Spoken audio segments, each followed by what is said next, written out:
This is the regular scheduled meeting of the Petaluma Tree Advisory Committee, and I will call roll call. Ewing? Here. Rackison? Here. Obaid? Present. Formby? Here. Cover? Here. McErling? Here. Berticelli? Here. Thank you. And we have general public comment. Hi, Wendy.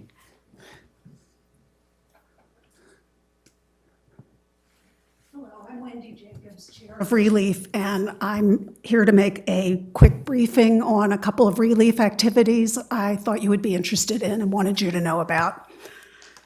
First, we will be finishing up our tree planting under the Urban Forest Management Grant on Saturday with Miwok Park, 50-some trees. I used to know these by memory, but I'm losing it now. But it's over 50 trees, and the park will be beautiful. We are also planting Miwok School, which is adjacent to the park, and that will be under Daily Act's Land Resilience Partnership, so we're working with them on that, and that will take our total tree count for that area up in the high 70s, something like 77. This was a presentation that you all saw 2 months ago when Carolyn showed the slide deck on the Urban Forest Management Grant.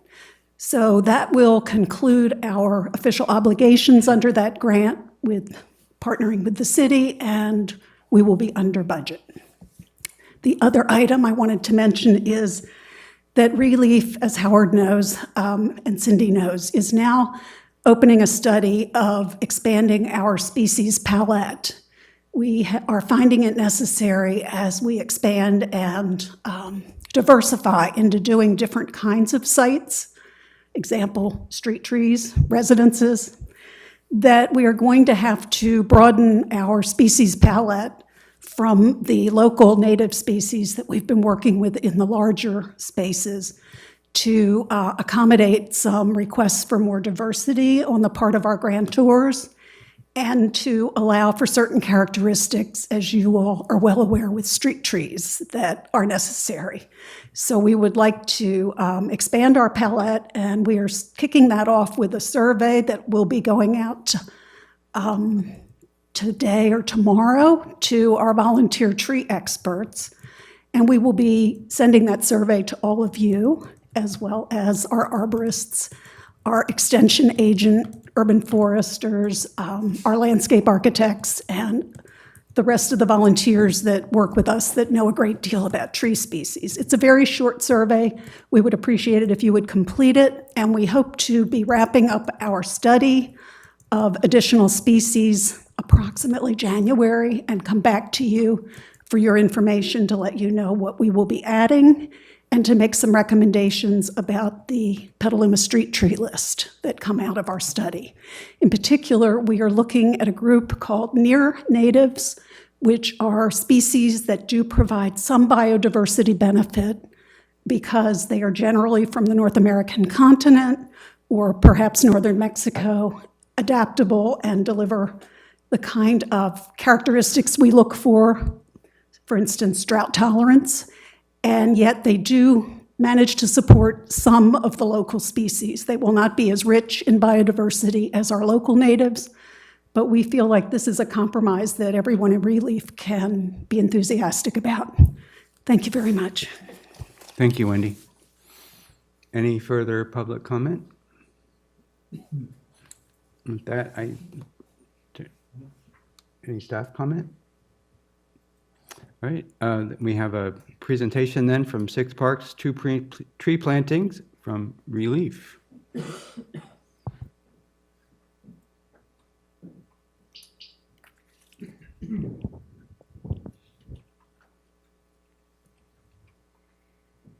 Hello, my name's Carolyn Lachera, and I'm with Relief Petaluma, and I'm here to present Relief's next proposed projects in the parks.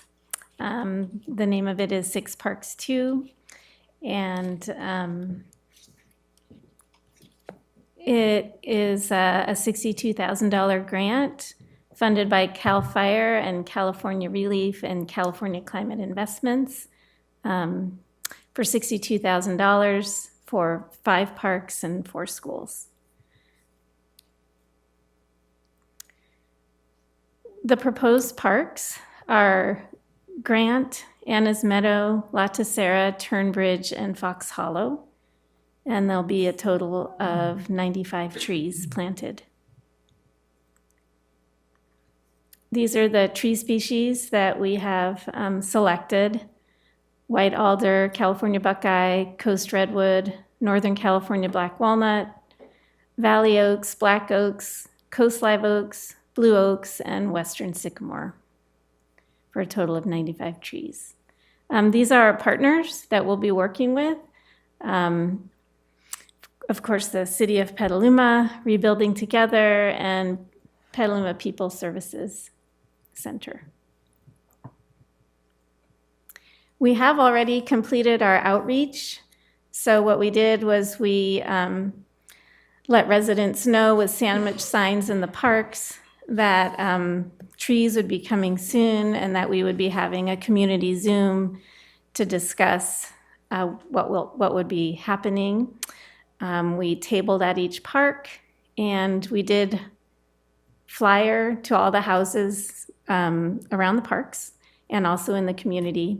And we had our Zoom, which was very successful. We had actually California Relief showed up on the call and went very well. And we finished that up. So these are the sandwich board signs that we had at each park. And we will be installing interpretive signs at each park, permanent ones, and this is what they'll look like.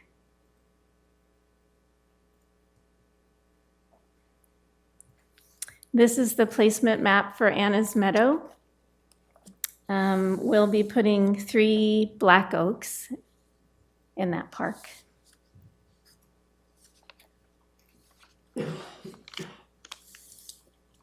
At Grant Park, we will be putting 8 coast redwood trees at the park. La Tercera Park, we've got 6 white alders, 5 coast live oaks, and 3 black oaks. And Turnbridge Park,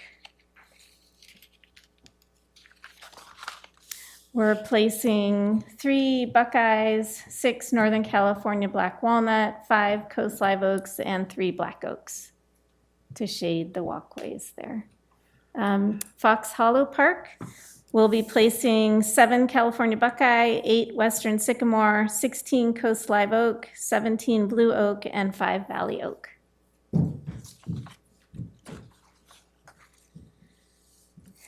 And our planting days will be December 2nd and December 16th, and we hope that some of you will make it out there to help us plant some trees. Are there any questions? Yeah. Well, thank you for the presentation. I always love seeing trees getting planted, and as we just heard with the update, Relief is doing so much good work.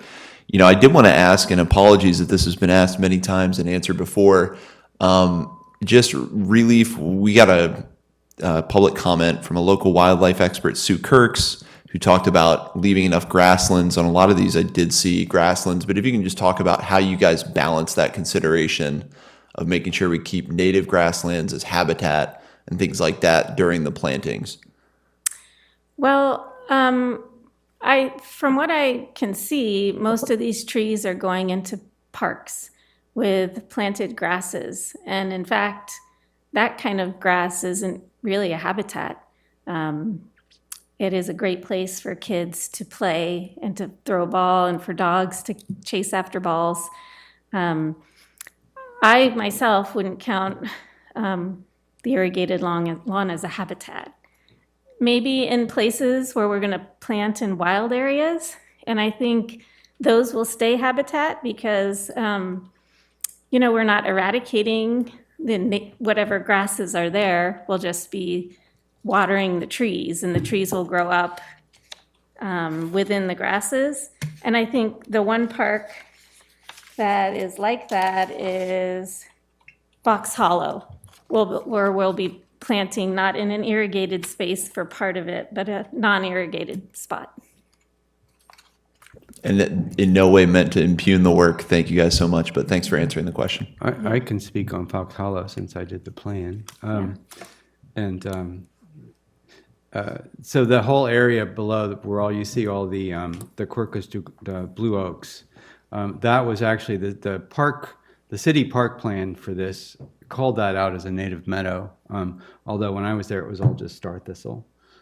So it's the city doesn't really have staff to maintain a native meadow, which is not just a no maintenance sort of thing.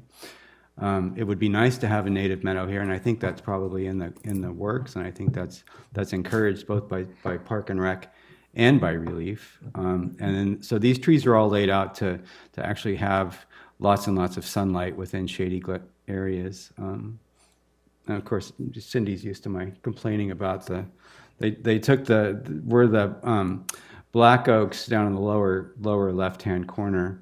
I had it all as the cottonwoods, which are probably the most native tree to this valley. And Park and Rec and the residents both requested that they not be there. So I'm making a big push to actually include Populus fremontii on these tree plantings, because I think it's, as far as habitat, it's a very beneficial tree and really can't be topped. Anyway, so thanks.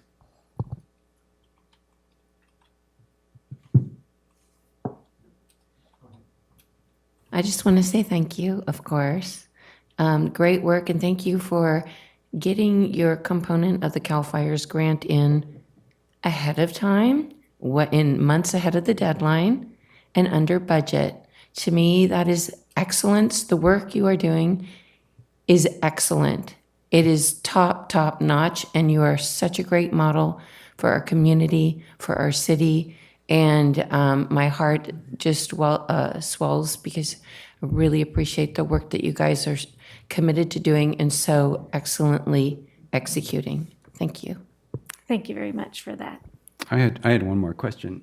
The black walnut, I know that was a really hard one to get to propagate, and it was the one that we couldn't find. So have you secured a source for that? And I think we're in the process of securing a source, and we're just now starting our search, so we will get back to you if anything changes. yeah, great. I'm happy about that. I love that tree. Thanks. Is that it? Yeah, thank you very much. Thank you very much. Yeah. Did we open this for public comment now? Or It's a presentation, so normally you wouldn't get general public I comment. didn't hear a word you said. I'm sorry. It's a presentation, so it's not open to general public comment. Okay, thank you. So next up, we have a presentation by Friends of the Petaluma River on the North River Park project. And welcome Elizabeth and Stephanie.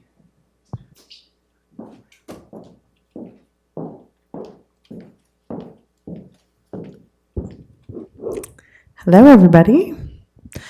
I'm Stephanie Bastianon. I'm the Executive Director at Friends of the Petaluma River, and I have with me Elizabeth Howland, who is one of our founders and board members. She's going to come up when we have questions, but I thought we'll let her sit for now. Yes, scary. I just want to start the presentation by giving a little bit of background on Friends of the Petaluma River. We're a nonprofit organization that was founded in 2005, and our mission is to celebrate the Petaluma watershed through education and stewardship. And our goals are to nurture long-term stewardship of the watershed, to protect the wetlands, to foster a river heritage center, and to promote access to the Petaluma River. And we work with the city to manage Steamer Landing Park. Many of you, I'm sure, are familiar with this. It's an open space park in downtown Petaluma, and it's really the hub of our programming. And And just in terms of what we do as an organization, we have a large suite of programs that we engage the community with the river, including river cleanups that we do throughout the year. We have a lot of nature camps for youth and a program in the schools to get the kids outside learning about the watershed through hands-on education, and also rebuilding our dock at Steamer Landing Park so we can get people back out on the water there too. And today I'm here to talk about a project that we're really excited about. Name is a placeholder, but we're calling it the Petaluma River Greenway right now, and we'll be doing a lot more community engagement as we go forward, and hopefully that name will evolve. Mainly this, so here's just an overview of the space that we're looking at. If you're familiar with the Lynch Creek Trail, before it goes under the freeway, if you headed north off of the trail all the way to Corona Road, that's the stretch of land that we're looking at for this project. So it incorporates the outlet mall, which is the built landscape there right in the middle of that large green space. This is just a look at the parcels that we're looking at to be part of the Greenway. So originally we had received some funding from Sonoma Water, and we did a parcel study as part of that funding. This presentation and some of these maps are what was created as part of that parcel study. So we looked at what parcels were existing there, what uses they had, how they were geographically located, and came up with kind of a system of what we thought was necessary and what would love to include, but we could do the Greenway without. So those green parcels are what we were seeing as essential parcels. The red parcels are parcels that have already been developed, so a lot of those businesses along Petaluma Boulevard North. And then we have some areas that are also developed within the Greenway. And again, just another map that kind of gives you a concept idea of what this Greenway could look like. A piece that's missing here is where we would love to see Rainier act as an access point for the east side. So we already have that lovely underpass that was created on 101, and I think that would be a great place to offer parking that people could access this Greenway. But you can see trails connecting from Lynch Creek Trail to the Smart Trail up to the city's Denman Reach Trail. So a lot of great connections that are already existing that this would create. So I want to go over with you all just some top conservation values of what this would do for our community. So, of course, quality of life. We have 16,000 people that would be within a quarter mile of the Greenway. So they would, presumably be able to access the Greenway without getting into a car, which is really exciting. And this is a place where there's a lot of visual access as people are passing by on the freeway. So we have, over 100,000 drivers that are passing by.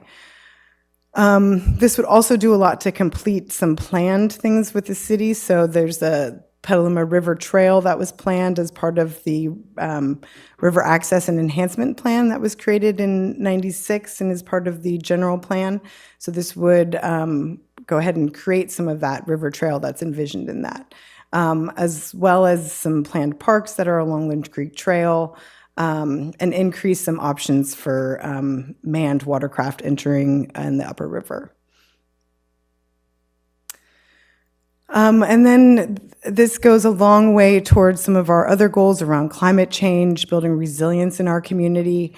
We're expected to see a lot more of these extreme heat days. So the park offers this park cool effect, a place where people can get out and get into the shade, get out of the sun. It also helps with what we're expecting to be about 3.5 feet of sea level rise. So this area is one of our freshwater wetlands in the upper river. And so this will allow that water in those high rain events and those high tidal situations to absorb that water rather than having it wash downstream and potentially flood our downtown areas. It also is a great area for habitat connectivity. So right now, there's 27 species that have been recorded in this area. It's also home to just some amazing heritage oak trees that hundreds of years old. This really well-developed riparian corridor that in most kind of urban settings have been cut down. And in this situation, we still have these amazing trees that we want to be able to foster and see them continue. We also, looking at sequestering carbon through native plantings and grasses, and also removing carbon from the air and getting cars off the road. And of course, I think I already mentioned this, but just stormwater flooding, absorbing those waters. 35% of the proposed greenway is in the floodplain. 47% is within the 500-year floodplain. And I think, what we're looking at in the future, those 100-year floods and 500-year floods are going to be a lot more common. And so we really need this area to absorb these waters and not be a place of development. And of course, water quality protection. These areas, our wetlands, are really sponges that help clean the water rather than paving over it and having water wash off the pavement into the river and create more pollution in our river. And then just looking at the opportunities and constraints around this project. So like I said, we looked at kind of the number of parcels that we had. There are 45 parcels in the project area, but the good news is there are only 5 owners of what we have deemed the essential parcels. So rather than working with 45 different landowners, we're looking at working with 5 owners. And I mentioned Rainier, but there's also a lot of other development that and zoning up here that really puts this area at risk. And so we really want to make sure that rather than seeing this area become developed and with roadways, that this is an area that we can treasure and protect for generations to come. And this map gives you a little overview of some of those transportation projects. And then again, back to the flooding. This gives you a great visual on just how these parcels are impacted by flooding. So 5 out of the 17 parcels are 100% within the flood zone, and then about 12 of the 17 are 50%. And I can just say anecdotally, as somebody who's lived in this area, when the rains come, there's a lot of standing water on this area. So it is really important for us to absorb those rains. And then earthquake liquefaction, there's the liquefaction hazard is moderate to very high in this area as well. So again, not someplace we want to be building. So one of the reasons we really were excited about this project is that there are immediate funding opportunities. California has made a priority to preserve 30% of land by 2030. There are state and local funding opportunities through the State Coastal Conservancy, the Wildlife Conservation Board, as well as our own ag and open space matching grant program. And so we really saw that as an opportunity for us to move on this Greenway project.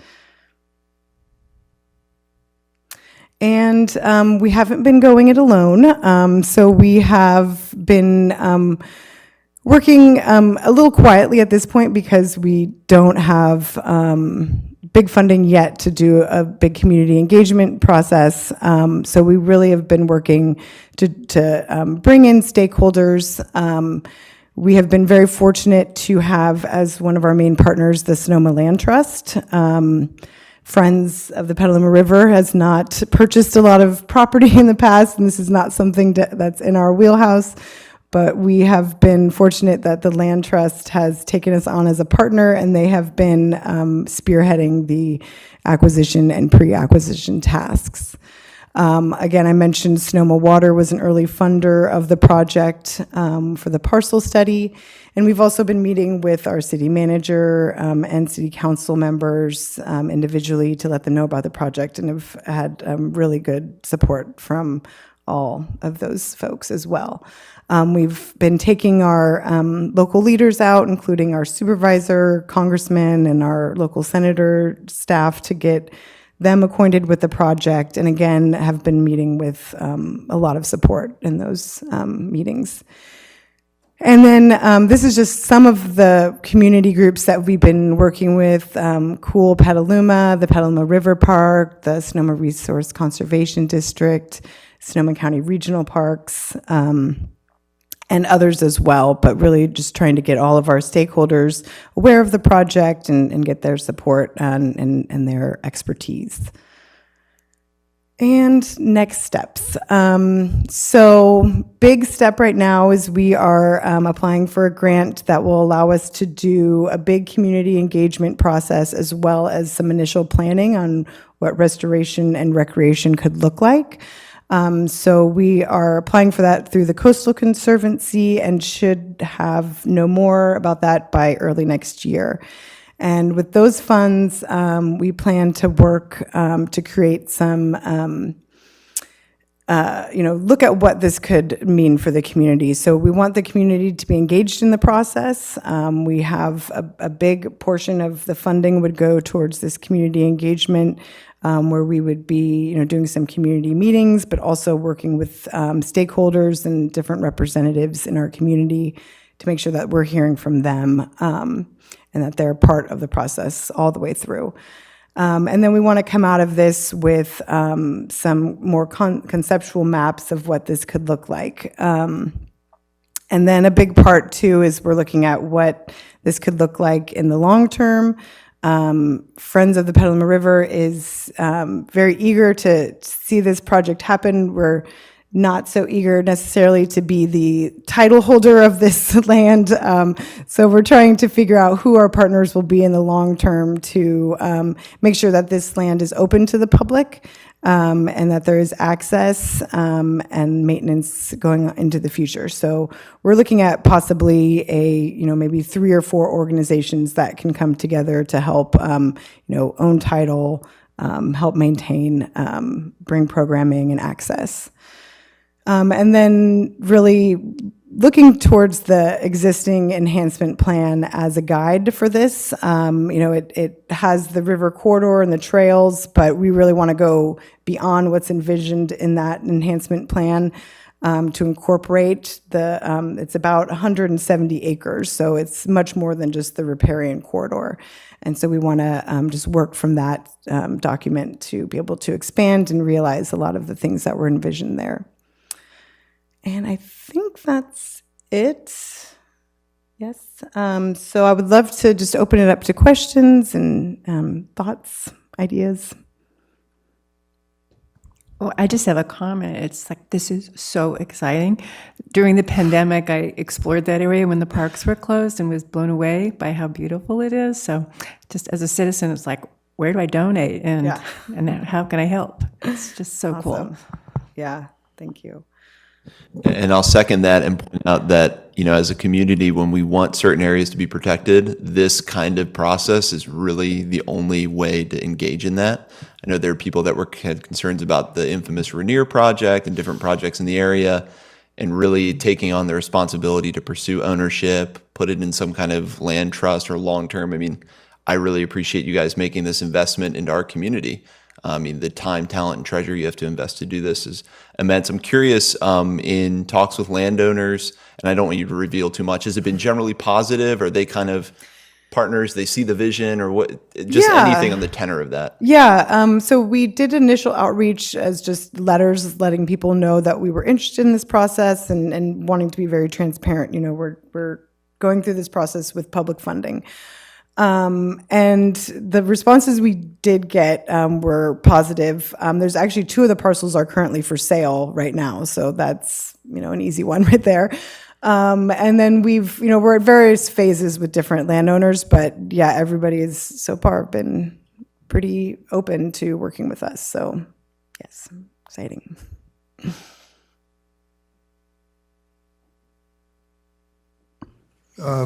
Very effective presentation, very well done, and the most succinct and clear presentation we've had in a long time. So,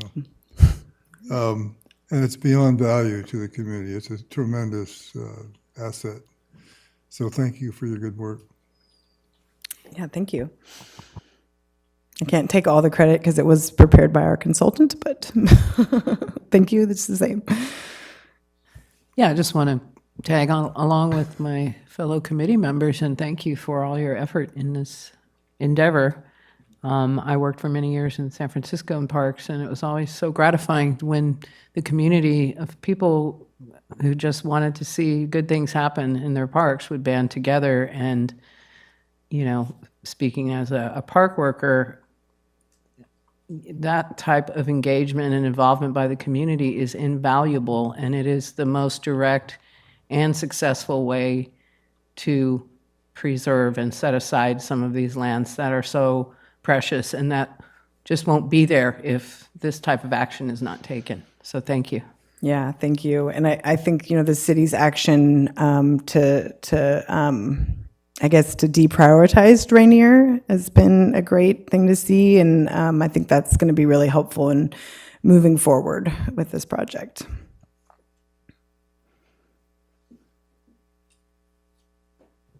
I want to thank you as well. I am overjoyed. I know this area very well. I live here. I live there. And there's so much to it. And I really appreciate that you're hitting it all. There's so many good reasons. There's so many critical reasons for our future to do this park. And I have two questions, but I want to say, I don't think as much as everyone's wants this park and has wanted this park for decades, I don't think anyone else could pull it off like you are. And that is just huge. It's immensely huge and so appreciated. So thank you both very much. It's just the happiest thing I've seen in this town, with a close second with Relief. And two little questions, please, because I get a lot of questions about this, especially because I live in the neighborhood. Number one is, looking at your maps, the one that is a map that is more graphic, I think it might be slide 4. It's more of an illustration. Yeah, the one that's multicolor. You've got a line down there through parcel 9. What is that line, that purple line? I'm not seeing that. Okay. Yeah. Oh, thank you. I'm actually not sure what that is. Yeah, because that's kind of, I'm not, it might be is that the actual river corridor, I think, where that snakes off. So that's right where, and I don't know why it doesn't continue, I guess, but. Like maybe the wall, the flood wall or something? Yeah, maybe it's the It might be where the weir is, yeah. Yeah. That's a great question, though. Sorry, I don't know the answer. Yeah. That's okay. And then is it true, the rumor that's circulating, that this would mean that the span would be 6 miles one way and 6 miles back in total for riverfront pathway access ultimately? Is that an accurate estimate? I'm not sure because this is about 1.6 miles in length. And I don't know what the length then if you continued onto the Lynch Creek Trail. Is that what you're like adding those Or south together? through town? Yeah. I mean, Yeah. I don't know, but if you think about it, it will connect up to Denman Reach. Yeah. And with just a little bit of work, it really could connect to downtown and then on south. So I think it has, you know, and in terms of access for walking from east, there's 3 different entrances from the east, and then there's the north Yeah. and south. There's not much from the Petaluma Boulevard side, but it'd be a significant increase. Yeah, you're right. Significant. That wows everybody I talk to. When you quantify it like that, they're like, holy cow, I don't have to get in my car to go for a long walk anymore. And I think one thing that's so important to me personally, and I think to our community more importantly, is the access from the east side for people to be able to walk and connect with the river. That has been such not a part of our community, and that great divide of the freeway, the river, and the rail. I think this is going to be something that's really going to open that up for so many of our residents that live on the east side. That's so wonderful. Thank you. One little minor comment I just thought might be valuable to you guys in the future is that within a block and a half of this, just in my neighborhood, I can count 9 affordable housing, underserved. So I know that getting funding, they pay attention to that kind of thing. Yeah. Definitely something we've been asked. Yeah. Mm-hmm. Thank you so much. Yeah, great questions and comments. Thanks. There's no more, thank you guys, both. This is all dear to my heart. And I have a couple of, one thing that I really appreciate about this is that I think it brings Petaluma into this conversation that's going on along the bay, in the Bay Area itself.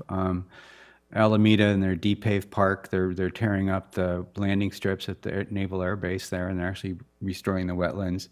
There's an estuary project going on in Hayward where they're restoring the wetlands. There's San Francisco's doing it along their waterfront, especially around the ballpark and around China Basin. And then even San Jose is realigning their main street to be more pedestrian friendly and habitat friendly. And so I think this brings Petaluma into that conversation, and I think it's very exciting, and I think that we should be, because I think I forget, but I know the Petaluma wetlands is rated one of the top wetlands in the world, I believe. Mm-hmm. The largest contiguous wetland on the West Coast. Yeah, and that brings me to the next thing is that we've talked, I grew up on the banks of Denman Flats, and so in the wintertime when it's flooded all the way from Stony Point, or from the Petaluma Boulevard North all the way up to Stony Point and up to Pepper Road and through there, it's just so glorious to see all that water harvested.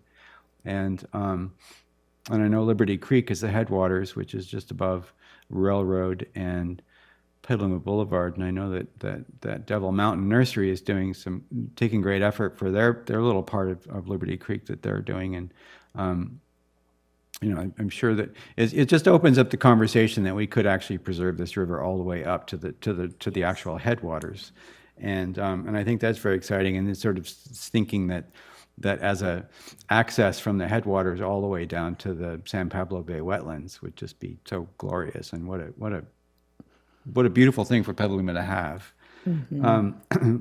I do think that I have one question about the parking lot at the mall, the outlet mall. It seems like a really great opportunity to use that parking lot either as rainwater catchment, as also biofiltration, and also replanting that parking lot to be part of this effort.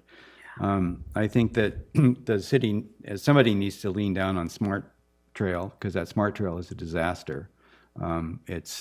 It's blacktop with chain link fence right up next to it and no trees. I mean, it's appalling what happened there, and I could get into that on another day. And then it also, with the river enhancement plan, you think is that something that people are looking at to bring up to date? I know it's terribly outdated. I'm not even sure it includes a planting plan for what we should be planting along the banks of this river. And I think an effort like this should necessarily include a restoration, planting plan. And I know in Los Angeles, on their restoration efforts for the LA River, I mean, they harvest within a quarter mile of where they're planting. So They're very specific about what goes on the banks of that river. And that would be also helpful for this committee and for planning in the developments that are going on, because there's a 70-foot buffer zone between the river and the development, and nobody really knows what they're supposed to be planting there. So it's unfair to the habitat, but it's also unfair to the developers because they have no guidance. So I think all of this is a really good conversation to be having, in the context of this. And so you've started that conversation, and I appreciate that very much. Great. Yeah, thank you. I think the Coastal Conservancy had funded that river enhancement and access plan. And so, part of what we're asking for is from them with this new grant is to help us update, pretty much that portion of it. But I agree. I think, updating the whole thing would be great. And I also agree that a trail all the way from the headwaters to the bay would be amazing. So this is just the first step, and be back. I have one more thing I wanted to add. Is just something I saw this morning came through. The USDA hardiness zone map is out. The new one is out. I don't know if this is, and I just want to make comment of it here because I think it's important in relationship to this and also what this committee is doing with our urban canopy. Our zone boundaries have shifted, and overall it's a quarter zone or 2.5 degrees warmer than the 2012 map. And so that's the, if you don't know, so the USDA hardiness zones are what we base our plant lists on of what we'll do here. And so all of that stuff is shifting north. And so that's to say that whatever south of here is actually shifting north. So I think that's important and concerning. Yeah. So.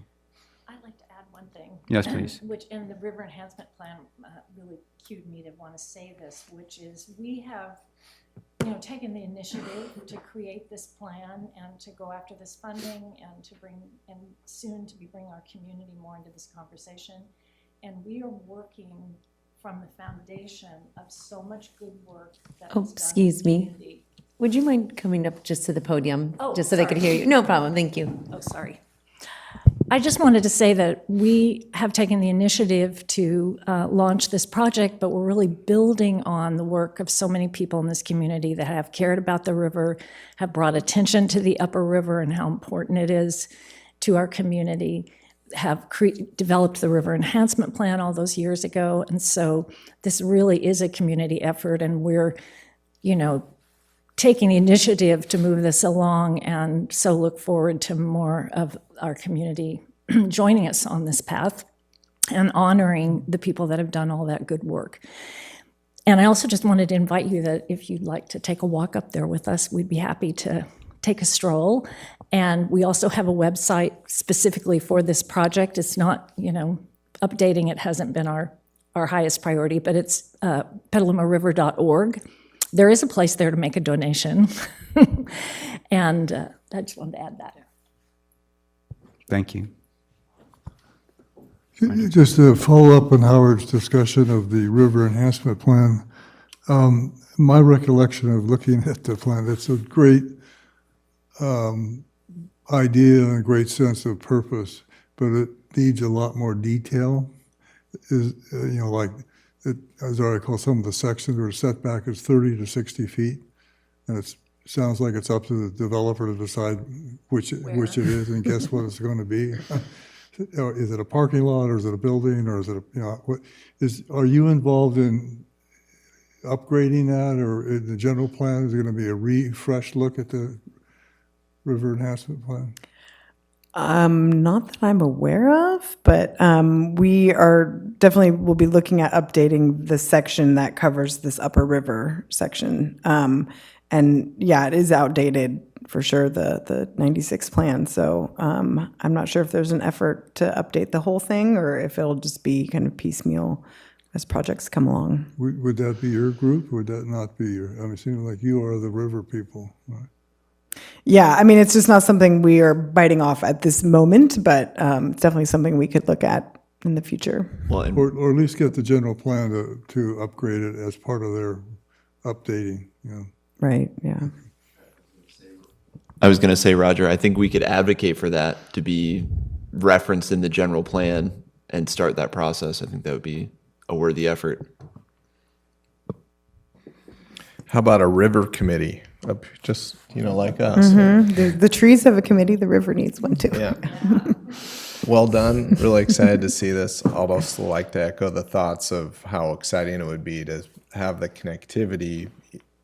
I mean, this is exciting alone, but to see it beyond through the Pomeroy and the sites, what are we calling? Well, all the way to Schollenberger. You can kind of see how that could come along. Yeah. Final comment. That's a great comment about the river committee. City council members have been talking about, some have been talking about expanding the purview of the tree committee to making it a natural resources committee. And I think that might be a really good fit. And then I just want to clarify, I figured out what that purple line is that goes through segment 9. It is the pathway that's on the north side of the river, just right. behind Callie's house, just by the wall. And it goes up and makes a little turn until it stops above the parking lot at Oak Creek Apartments. Right. Yes, thanks. I just have one last question. Can you explain again the numbers on the parcels? Oh, that was just the parcel number. I don't know if that has any bearing on, I mean, I don't think the numbers mean anything. It's just, system to number them. All right, well, thank you. Well, thank you very much. I appreciate you coming out. I really, I'm so thrilled about this. Yeah. It's great. And please reach out with any questions and we'll follow up and hopefully get you all out for a walk. That'd be fun. Thank you.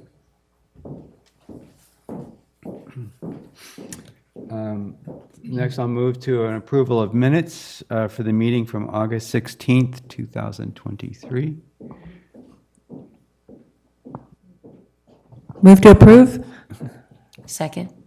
All those in favor? Unanimously. Recommendation. Next, we'll move on to, approval of minutes for the meeting of September 20th, 2023. I'll make that motion to approve the minutes. Second? I'll second. Approve. All those in favor? I can't, wasn't here. Abstain? Abstain. Then I think we approve those minutes. Let's move on to public. Do we ask for any general public comment right now, or just not? Okay. For communication and outreach ad hoc committee progress update. Do we have an update? Would you like to? Go ahead. Yeah, I'll give an update. We met internally as a group for the first time in a long time after a lot of people having various things over the summer. And actually, I think we had some good discussions about outreach to other cities that seem to have really good street tree programs and really good urban forestry programs, and seeing if we can make any connections with their city staff and see how they're structured, and in the kind of the most ideal sense of this, maybe have them come and give presentations to this committee and or city staff just to start some conversations and seeing what other cities are doing that's working.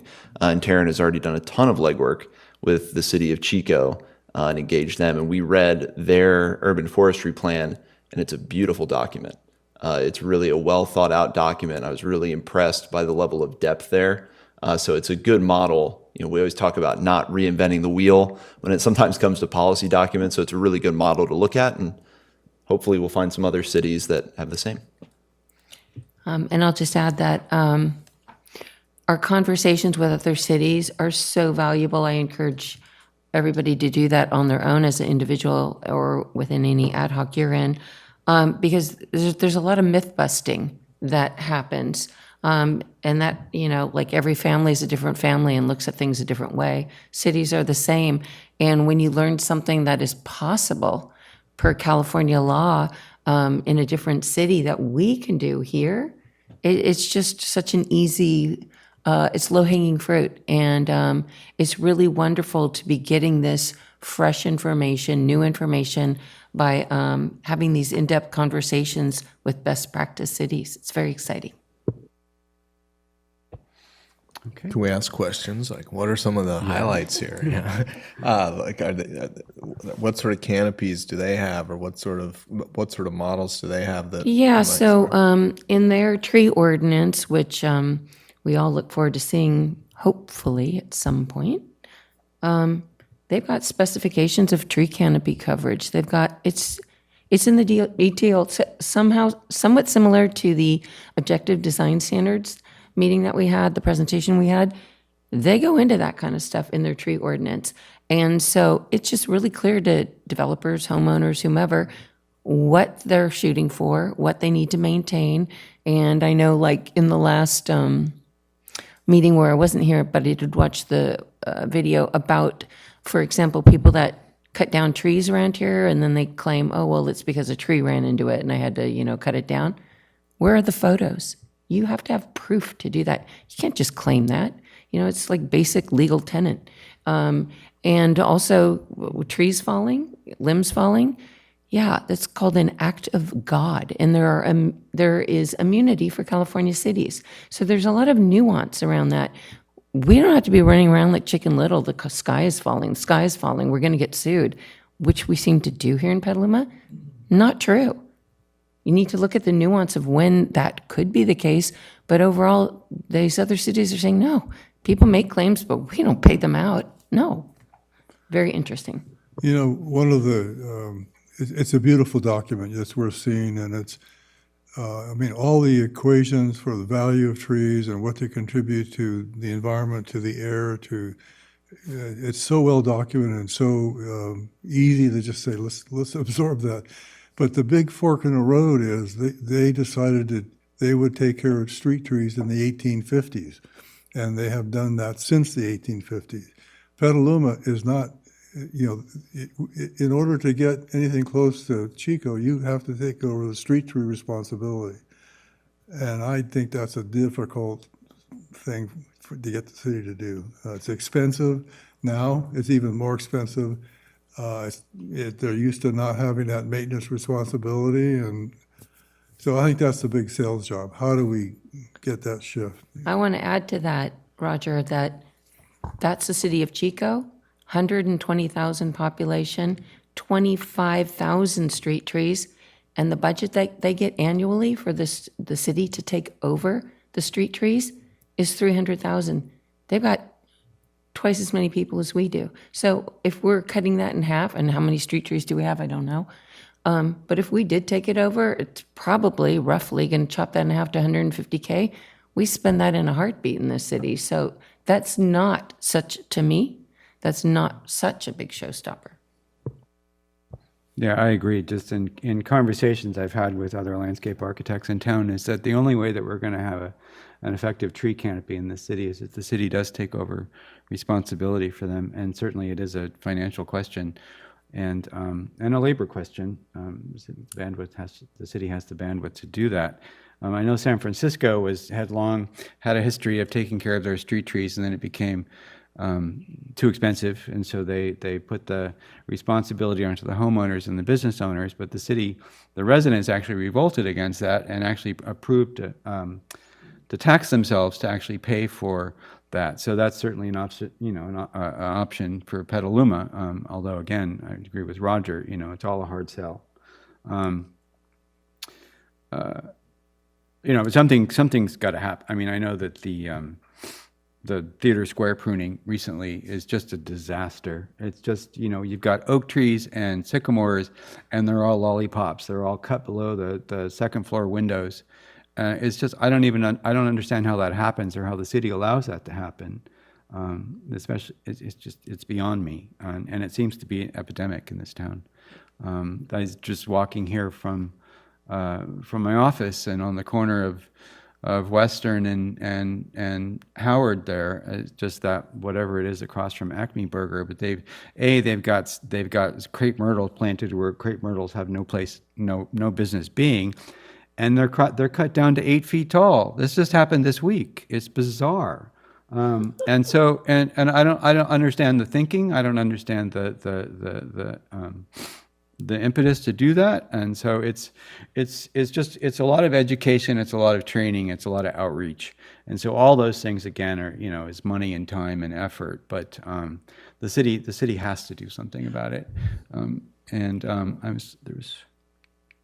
Go ahead.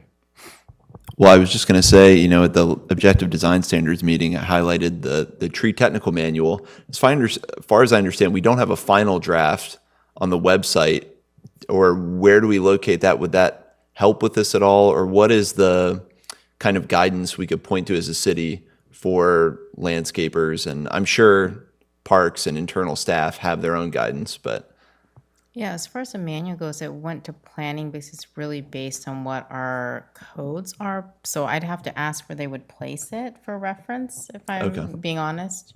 But yeah, it wouldn't normally sit on the Parks and Recreation website, Yeah. right? So probably wouldn't make the most sense, but I don't know, Darren. well, and I'm wondering, once we have that document, if that can be tied into policy, especially, whenever I see the crepe myrtles, when they're allowed to get big, and broad, they look a lot nicer, but when they're kept to that tiny size, it really gets on my nerves. So I'm wondering if we can, and I'll ask about that to see if we can get movement on the tree technical manual and then try to Well, integrate that into. The tree technical manual is the purview of this committee that's in your enabling resolution. So when you want to update it, it's up to this committee's purview to update it, right? So it starts and ends at our committee. It's in your enabling resolution, that it's your purview. Oh, I was under the impression that it was done. It is. So there is a final, but the amendments to it come from this committee because the purview of it falls to this committee. All right, then I would say that we might want to discuss this in our December meeting and actually think about updating it and bringing it up. So, I've got a question about Yes, the please. technical manual. Does that give recommendations to new landscapes of what their tree selection and other plantings should be? No, the way the manual is written at this point, and maybe I'll send a copy of the one that the committee members had put through before, is based on the city codes, the IZO and the Muni codes as they sit now. So if it's a planning, if there is recommendations in the IZO, then yes, but it's 100% based on what was there, because if it went against IZO or Muni code, then it would be useless for the city. So the intent was that when the new TPO and the urban forestry management plan came to place, and this committee would probably update it again, and at that point probably do some form of annual, just review and update. But I'd have, I'd have to look at it. Each chapter is a pretty lengthy document.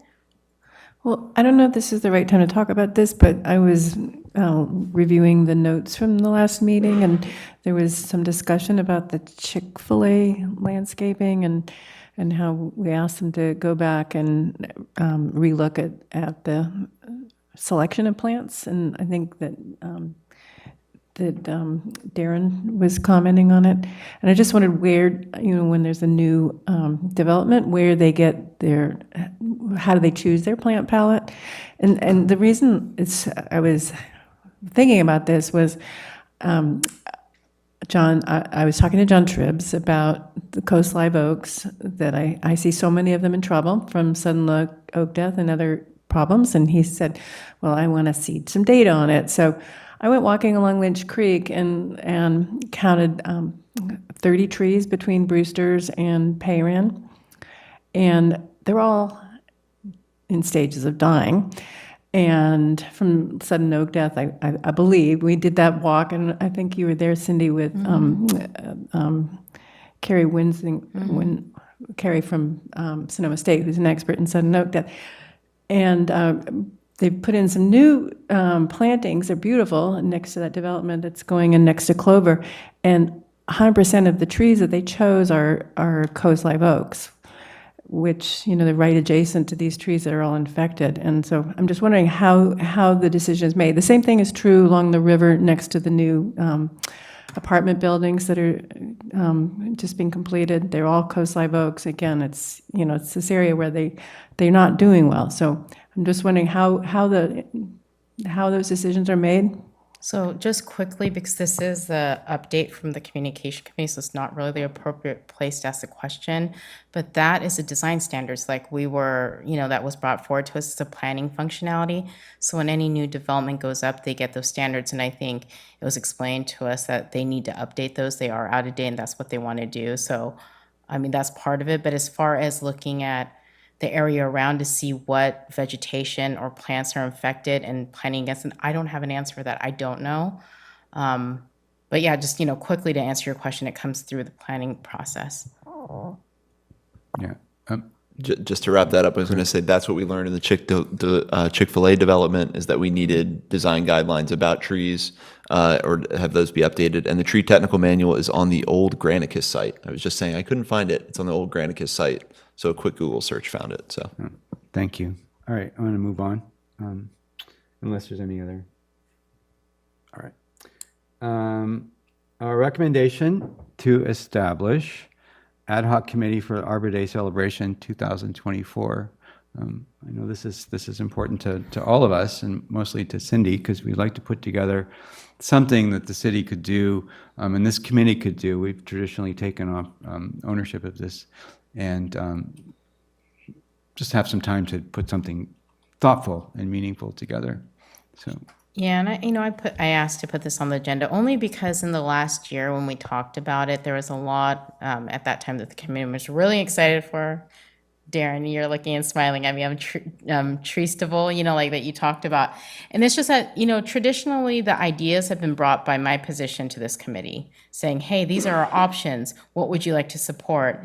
And I just felt like there was a want for more ownership of Arbor Day and what the city does to celebrate it. So just bringing it to the committee members to see, is there interest to create an ad hoc to really kind of help form an event, or, whatever that is, whatever, the committee's interested in. If not, and you think that it's just better that I bring options to you of what we should do for the celebration, that's okay too. But I wanted to have the discussion before it turns to New Year and we have no time to plan anything, because it's already gonna be December here shortly. So really open to any suggestions, but I am recommending that if you would like to take ownership of this event and to plan something with my support, then to create an ad hoc to work on that.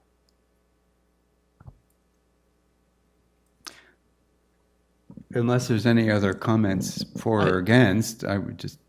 I love that idea. I don't know what I'm thinking, trying to take more on my plate, but I would love the opportunity to talk with other members of this committee about what's possible, what groups could be reached out to, and maybe, before our next meeting, get a feasibility idea of, do we have a good idea that's getting traction, and then work with staff. I think that would be a great opportunity. And so, process, do we ask if there's people that want to be members of this committee, want to be on an ad hoc? I think you could maybe Right do now? a straw poll just to see if there's interest first. I'm certainly interested, so, and I know Darren is. So, okay. So then I guess to ask for a recommendation for a motion to form an ad hoc committee. A And then, recommendation for a motion to form an ad hoc committee for Arbor Day celebration 2024. I'll make that motion, and will we pick members after this motion? Okay. Yeah, so I'll make that motion. Second? I'll second. All right. Do we have all in favor? That's unanimous. All right. now, as far as the question of forming the members, or if there's interested members, Chair Formby. I would ask if there's any members that are interested in being on this ad hoc. I'll recuse myself until everybody else has had a chance to say, just because I'm already on one, and I want to give everybody else a chance to serve.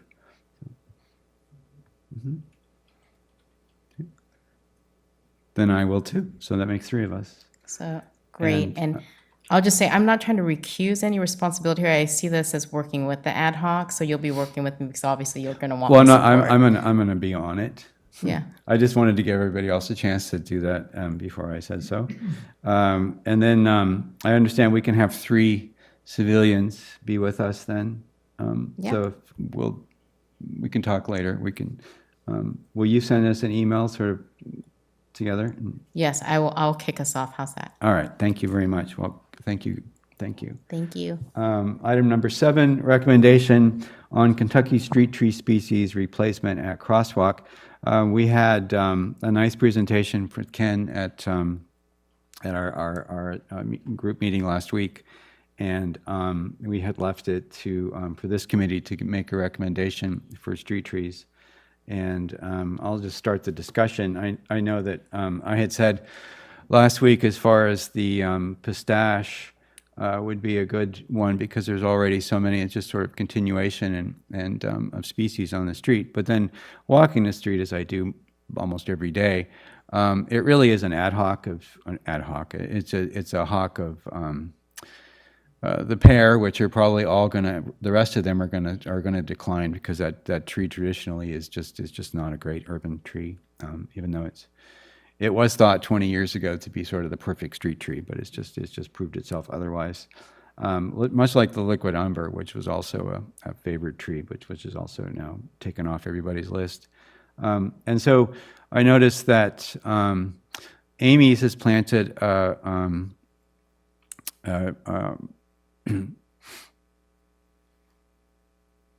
it's the same. I forget the name of the tree. Sorry, my mind just went blank. The pistache. I'm sorry. They planted a nice one in their box out in front of their offices, which it just happened like 2 days ago. But there are probably 10 or 11 pairs that are going to be needing replacement. There's also a bunch of those red oaks dispersed in there, which I also just personally feel is a pointless street tree when you have a space for a good canopy tree. It's just doesn't fit the bill. And so there is room that we could actually put the western sycamore on those two things. The benefit of the western sycamore, A, it's habitat.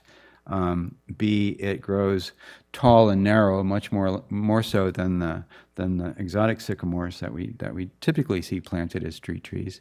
And I think to mix that in, if we took the opportunity to mix that tree in with our downtown canopy, I think it's fast growing, it spreads, it's lovely, it's dependable. The problem is that it's not actually on our approved street tree list, but we as a committee can actually make that decision. So, and that's why it's important that we get our new approved street tree list updated, which is on my little ad hoc. But also, I'll say that I reached out to the ad hoc, and I have Bill Reinhardt and Cinda Gillian are on both landscape architects, and they both agreed that the Platanus racemosa would be a perfectly suited tree for that space. And also, Snowmarin arborist Zach, I forget his last name, also agreed that the Platanus racemosa would be a good tree for that space. So I'll just leave it there and open it up for comment. Can we confirm again how many pairs are on that block of Kentucky? I counted them today. It's either 10 or 11. Well, not including the 2 that are already gone on just that block. Yeah.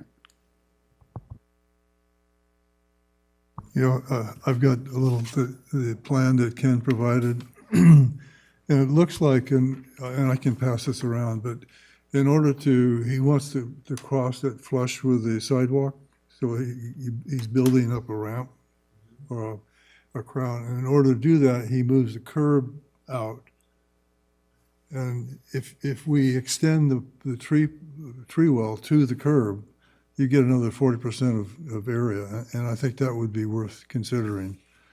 And then I agree. I think this is a gateway in a sense. It's some accent tree like a sycamore would be a great solution, I think. But here's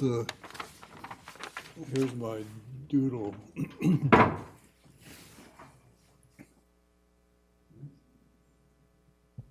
Anybody else have anything to say? Go ahead, Bill. Yeah, my favorite tree, so I'm on board. But yeah, and I like that we've had a chance to take a closer look. I think uniformity is something that I believe in. So if with some of the variation that's already occurred there, and the fact that it is a bit of a gateway, makes sense to we could go for the tree that works best for that location. The other concern I had a little bit was the size of the planter. I don't know if the city would have an opportunity to, when they rework that, to maybe enlarge it a bit, but I think it could work within the existing planter. I just was, ideally, it might be a little bigger. The question, though, is if he has to do that with a curb because of the ramp on this side of the street, what's happening on the other side of the street? The other side of the street has two concrete awnings that come out to the curb, and there's no place for street trees. Although I would say I was in Palo Alto this week, and we took some photographs where they've, this is well, it's kind of related. I don't know, Bill, I think your mother was involved in this, but probably 20, 30 years ago, they replanted their downtown with sycamores. Their sycamores are actually not planted in the sidewalk or the planters are actually in the street. And so they've taken up parking spaces and created space within the asphalt to plant trees. So, I mean, it was brilliant in that the Petaluma sidewalks are already too narrow, I believe. And so to take them up, to add more trees, which is admirable, but I'd rather take up parking spaces, personally. They do the same thing in Novato.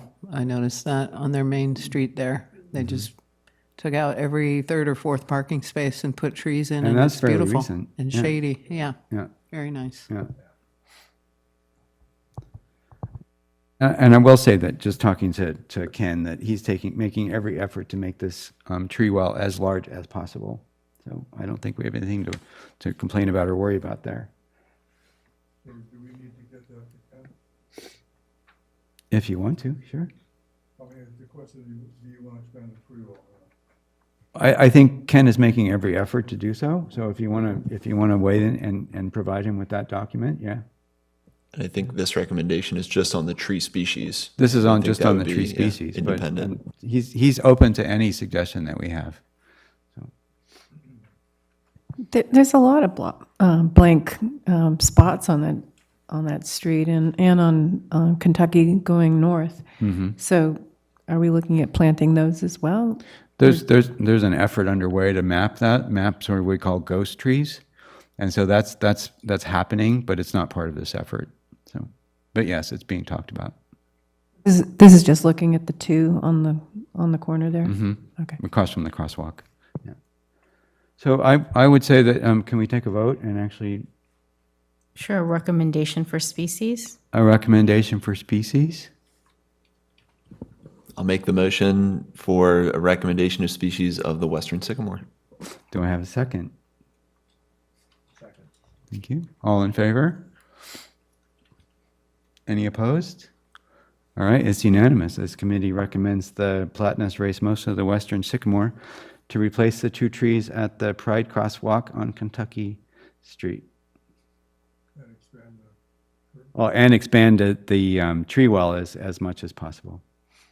And Chair Formby, just maybe to request a backup species, because that one is not particularly on the currently approved street tree list in case they're not allowed to plant. Is there a second species? It was my understanding as yes, we could do that. It's Just my in case. understanding, when I recommended the western sycamore for the North Water Street planting, that, and this is what happened, is that as a member, I wasn't even chair then, but as a member of this committee, I could approve the selection of those trees. So the Chalopsis that's along the river, which replaced the crepe myrtles, which were on this plan and approved by the city, and the more exotics, the exotic sycamore that were approved for the west side of the street and through the corridor, replaced with the western sycamore. So that was explained to me that I could make that decision just as a lone committee member. So I'm assuming that we, as a full committee, could make that recommendation and make that decision to add that tree. I'm not sure about that, and I don't know who told you that. So I on the off chance. You told me that?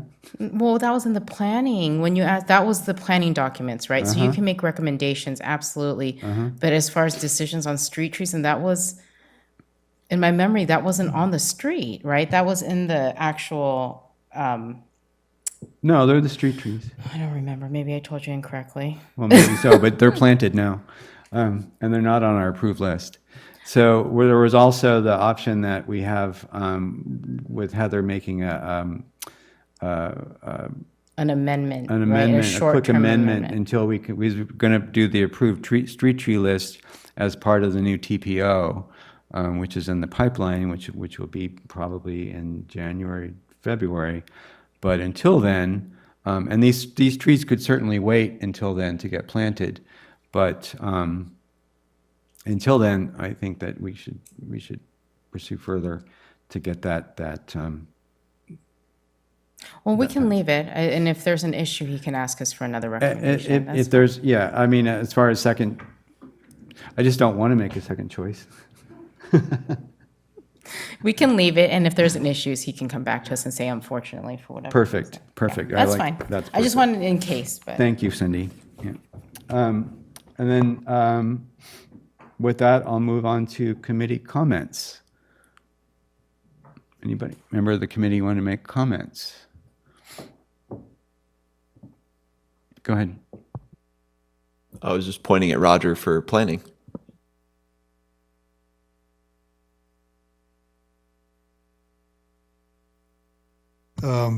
Yeah.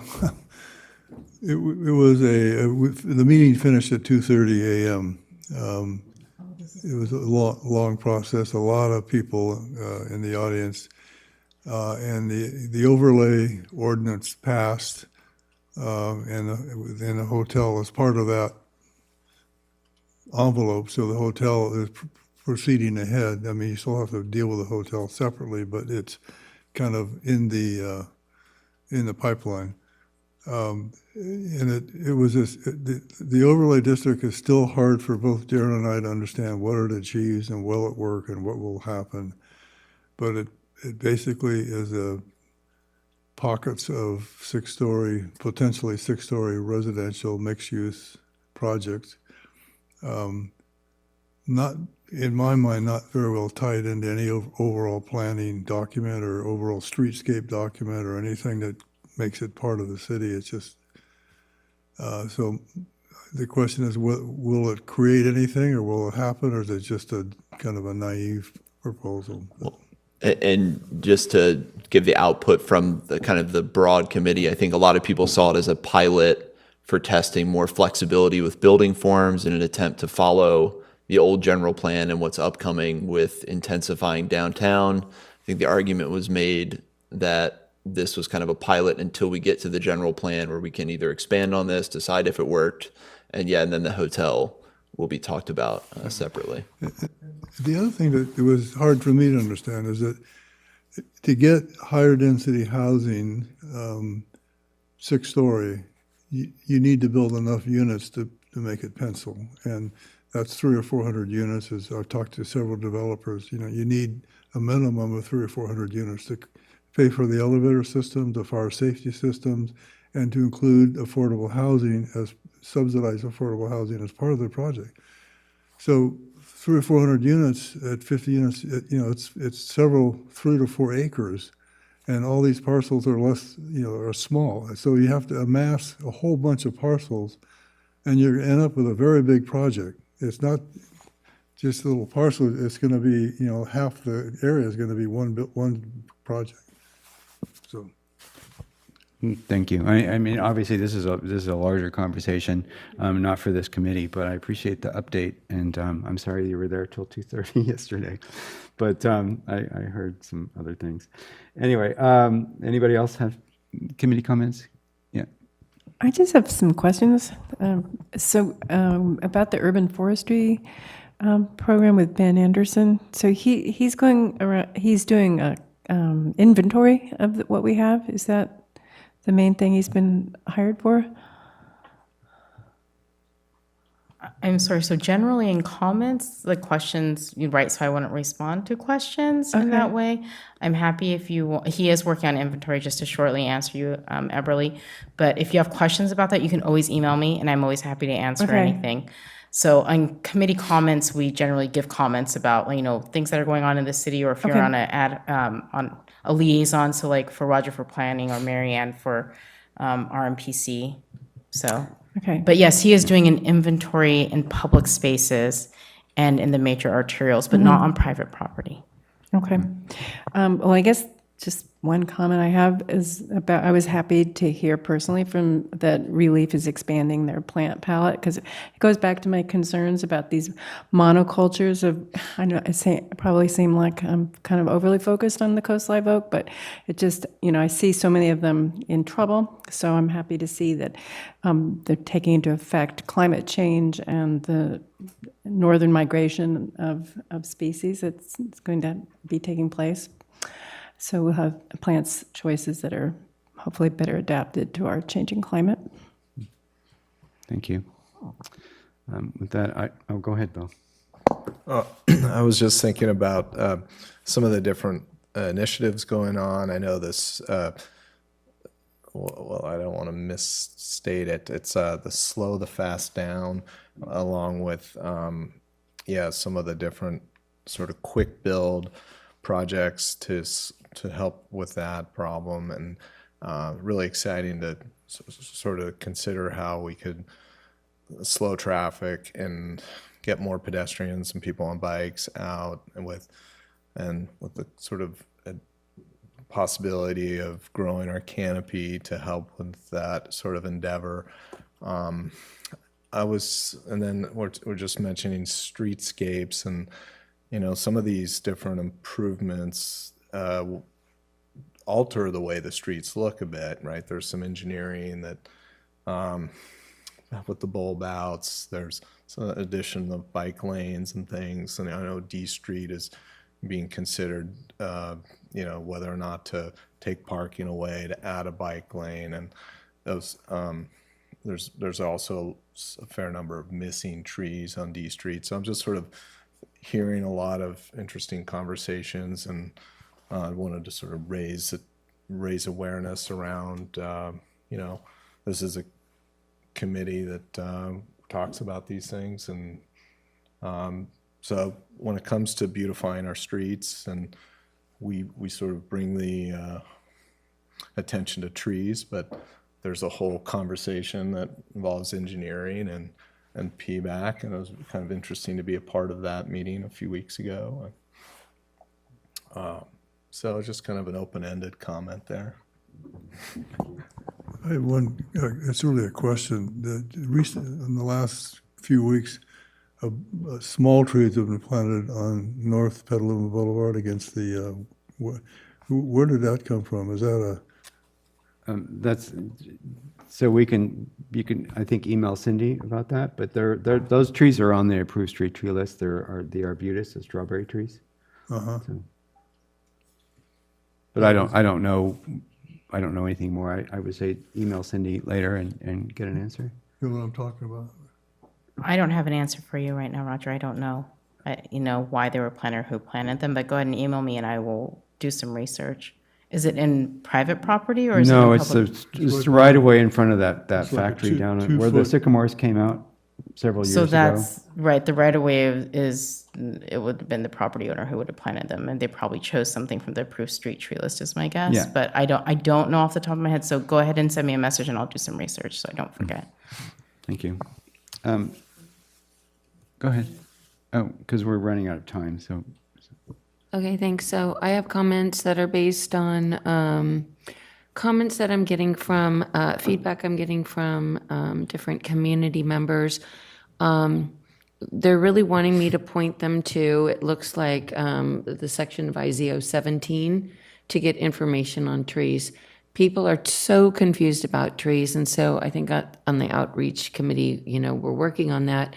But I just want to urge again that it would be nice to have more of a presence somehow, on our page for the tree the tree advisory committee on our city website, to have, you know, just a few resources to point them to that's friendlier. They don't understand how to scroll through those codes. And let's see here. I wanted to call out that repeated comments about Paula Lane Action Network having a lot of trees up there that have been waiting for protection. I don't know the full story.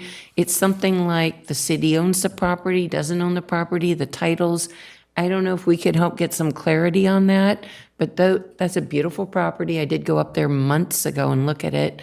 There are trees up there. It's open space, and if there's anything the tree committee can do to help make sure that the heroic efforts of the community to preserve that land can just get a little bit of help, because I think they're really looking for some help and they're not getting it.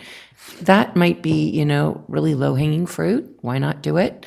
Also, I just say I want to point to the other public comments. I hope that everybody, I apologize I wasn't here due to a death in the family and being on vacation. I would really like for us all to make sure we put on our calendars these meetings and try to schedule our vacations around them. I'm talking to myself, about myself, and I'm talking to everybody else. I take this very seriously, and I think we've all committed to serve, and it's really a shame when meetings have to get canceled because there's not a quorum, when multiple people are out of town. So I just wanted to shout that out. And that really, and then two other comments. Trees missing at, public comment to me, trees missing at the Petaluma Swim Center.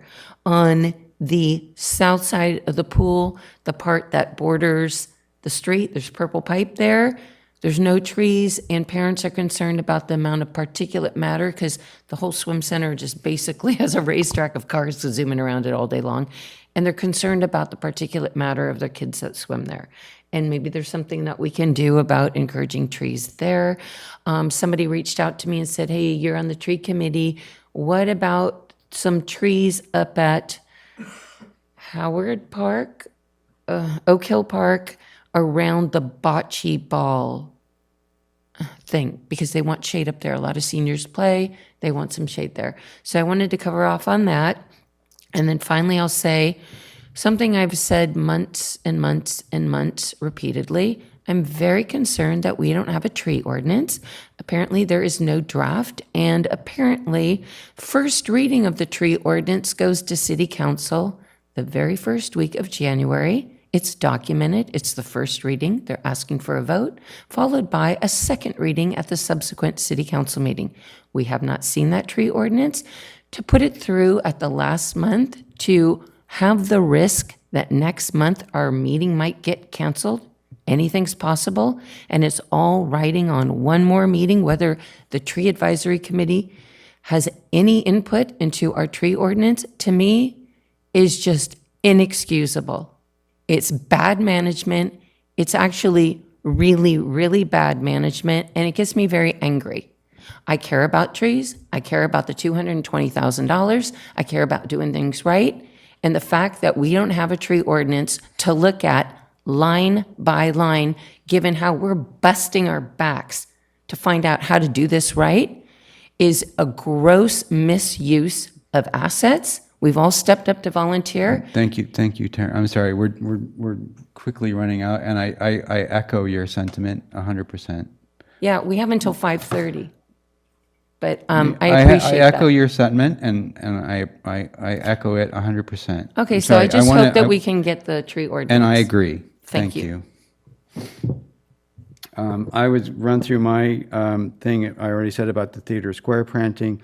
I echo Taryn on the absence. I mean, typically it's 3 in a row, and I don't know that there's any sort of protocol, but I was told by John Shribs when he was chair that, because I was missing meetings, and 3 meetings that I could be removed from the committee. So I guess we've all committed to this, and so I agree. And then I'll pass it on to Cindy for staff. Oh, I'm sorry. No, I didn't mean to make a head nod and Oh. indicate anything. I'll Sorry. give a quick update on the Recreation Parks Commission. Oh, yes, please.